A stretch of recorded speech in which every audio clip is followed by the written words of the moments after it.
Welcome to the Irish Pagan School podcast.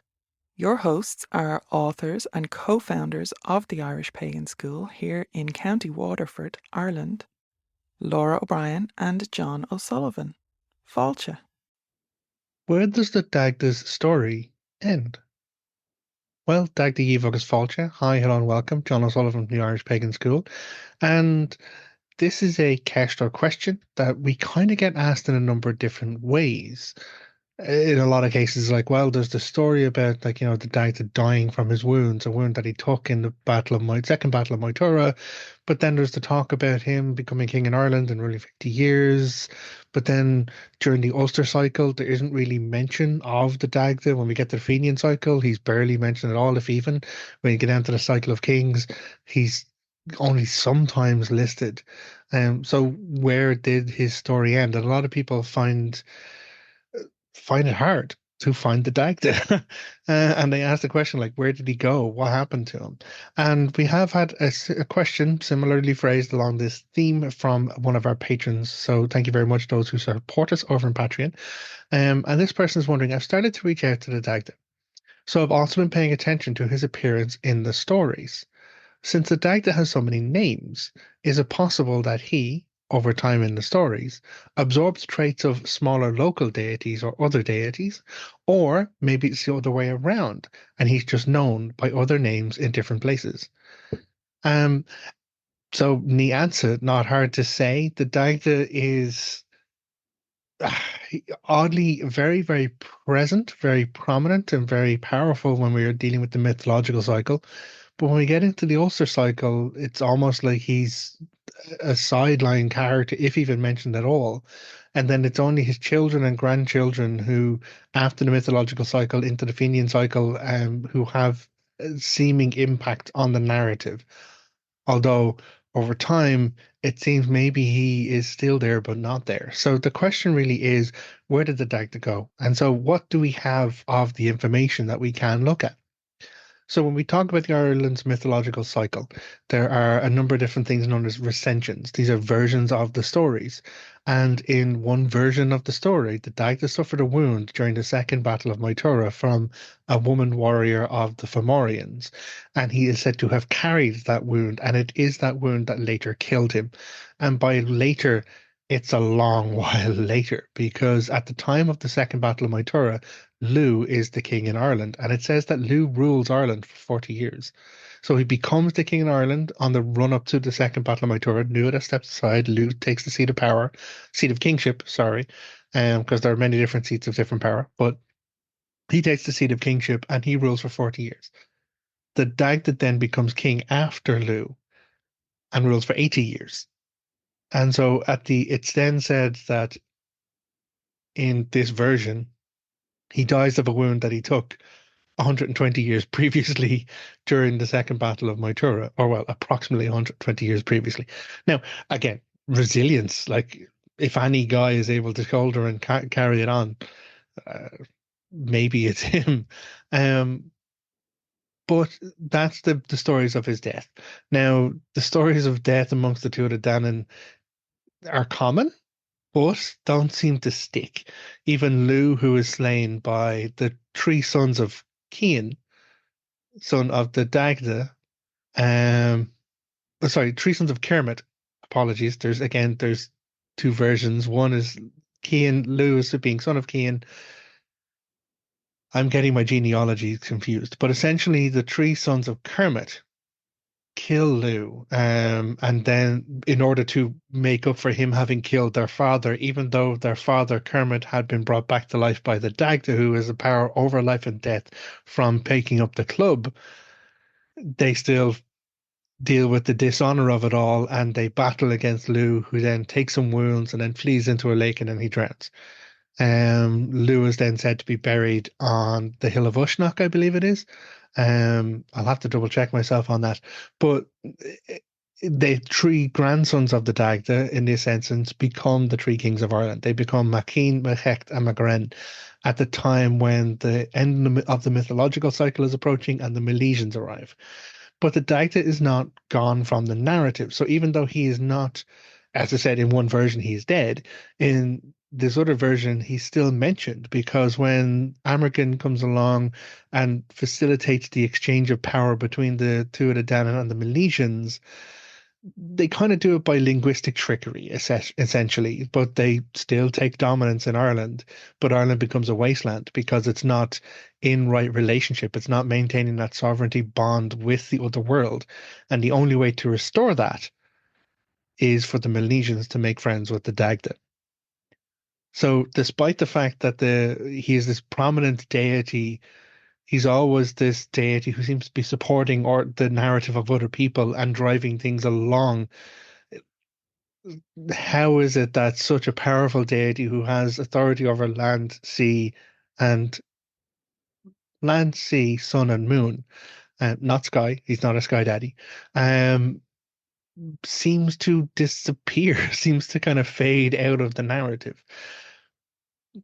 I'll loop to like the question of who was writing the narrative a little bit later on, but essentially he's gone, but he's not gone because we get the settling of the Manor Tara, we get the arrival of the Milesians leading to the two of the Danann going in through the Hollow Hills or the She Mounds to become the people of the She or the Es She in the other world.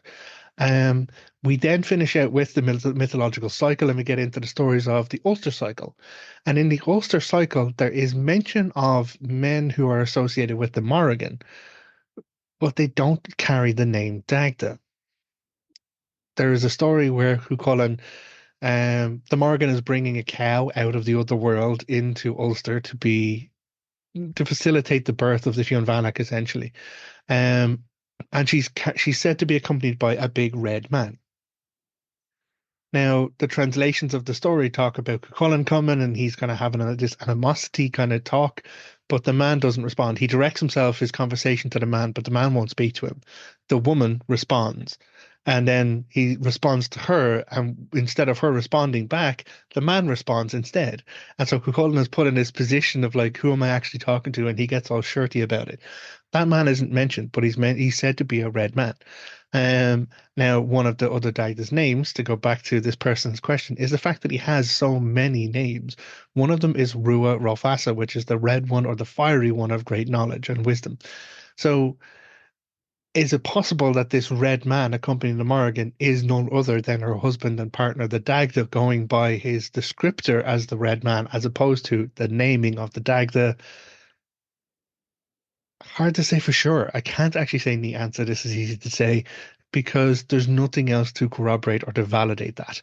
Now, stepping to the left into my personal experiences, a personal gnosis of it, I do believe it is personally that it is the Dagda. He is there in the narrative. He is still carrying things forward and moving it further along. Now, this does show that there are a number of others, there are a couple of other individuals throughout other narratives which seem Dagda shaped, or they're not said to be the Dagda. Now, when we go back to the mythological cycle, the arrival of the Fomorians for their invasion, the Dagda does give his name in the form of a Rosk poem. A Rosk poem being one of the oldest forms of linguistic structure that we have in Old Irish, which is great.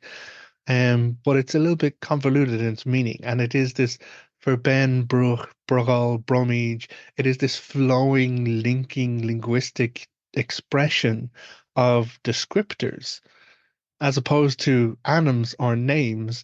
It is these themes or descriptors that flow one into the other and change their meaning as they flow one into the other to define almost by these adjectives who and what this man is, who and what the Dagda is. We know the Dagda has another name, like his name is Uchid. He is referred to as Uchid, and Uchid is a very common name. You may as well throw a stone and find an Uchid in the mythology as you'd throw a stone now and find a John. So the Dagda we know as a title that is placed upon him. Now, I know I'm covering a number of different things. I'm jumping around a little bit, but really what it comes down to is the fact that there are so many names and so many ways to identify the presence of the Dagda through the narratives that even though one version of the story says he died after 120 years carrying a wound from a battle in the middle of a war, he's also clearly said to have gone into the other world and provides rulership and support there. Later on during the Ulster Cycle, actually, one of the other stories is the Aisling Engasa, or the visions or dreams of Engus, the son of the Dagda, who falls into his love sickness over a woman from the other world. And in order to try and figure out who that is, first the druid goes to Boan, and Boan's like, I don't know who the fuck this person you're describing is. And then they go to the Dagda, and the Dagda's like, well, why are you asking me? Boan knows everyone I know. But then they say, listen, it's not we're not coming to the Dagda for his knowledge of who's who or his relationships with people in Ireland. It's his authority over the people in the other world as a king in the other world, which means that he has the authority to get answers and responses. So at that point, Boan, the Druid, the Dagda all go to Bov Jarag, and through Bov Jarag, the son of the Dagda, they go to the court of Maven Alleel, and there they find out that the person they're seeking is the daughter of the king of the Sidhe of Connacht. And he's there. He's throughout all of this narrative, but he's not centered in the narrative. His influence is still present. His influence is still supporting everyone else in the culture. And even though he's not at this point king in Ireland, he still is listed as having this authority over the kings in the other world, that they have to listen to him. If the Dagda turns up for a conversation, they need to make space for him to have that conversation. Not that he can compel them or own them or force them to do, because the king of the Sidhe of Connacht is like, no, I'm not going to give you any fucking information, because he doesn't have to, but he has to at least host and meet with the Dagda. So did the Dagda take on traits of other deities or smaller deities, and that's why he's not recognized? I personally would say no, but I would say that there are such a broad expression of the Dagda, his abilities, his themes, his culture, his connection with other people, and the many names and aspects of him, because he's not a singular fronted deity of a harvest or a god of one thing or a god of the other things. He's a god of pretty much everything, which is why he has the name Sabil Donach, which is again Ildonach being him of the many interlinked talents, which is most commonly linked with Lu, but the Sabil Donach is also linked with the Dagda, so it's almost that he has mastery of these many interlinked talents in many ways. Now, I'm gonna dag the bias up front. Absolutely. He is the God that I am sworn to and work to, but he also supports and inspires me in so many different ways. I don't think that Dagda went anywhere. The narrative of it all shows that he went into the other world even after he's supposed to have died of a wound. His presence is still felt, it's still kind of shown.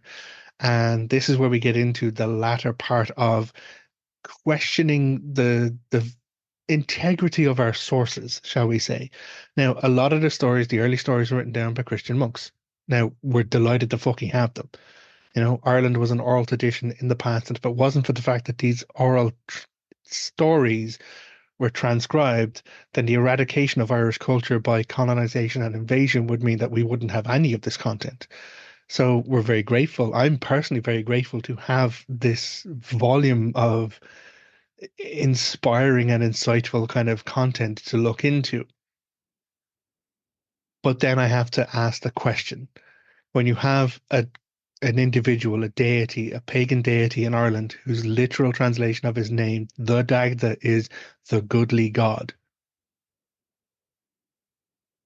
how is someone who is a Christian monk supposed to balance themselves while writing this down, if not to either fictionize it or twist some of the caricature elements to debase him in some way, or fudge the naming and just don't write it down?